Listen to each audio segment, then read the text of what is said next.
Kryebashkiaku i shkarkuar i Tiranës Erion Veliaj do të lërë ditën e sotme për pakur qelinë e paraburgimit në Durrës. Ai do të marrë pjesë në seancën publike në gjykatën kushtetuese, ku do të shortohet ankimimi i tij kundër vendimit të qeverisë për shkarkimin nga detyra si kryebashkiak i Tiranës, dhe seanca është parashikuar të nisë në orën 10 me relatore Sonila Bejtian.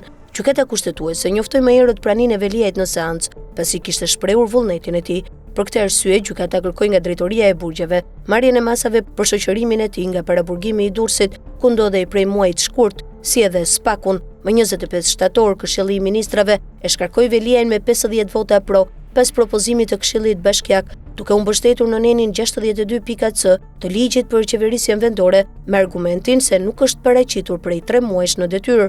Më 1 tetor, presidenti Bajram Begaj dekretoi zgjedhje të pjesshme edhe për Tiranën, por edhe këtë ankimoi në kushtetuese.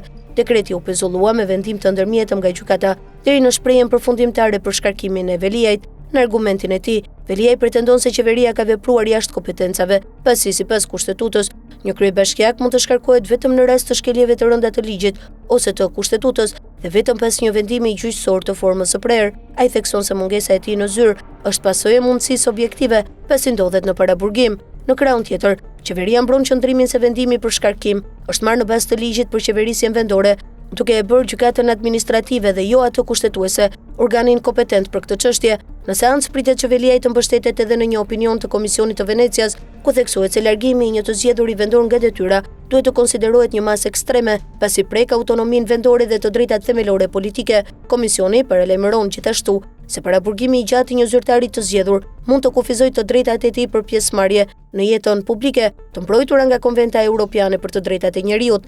Erion Veliaj ndodhet në arrest që prej 10 shkurtit, në hetim për 5 akuza të ndryshme, mes tyre korrupsion, shpërdorim detyre, pastrim parash dhe mosdeklarim pasurie.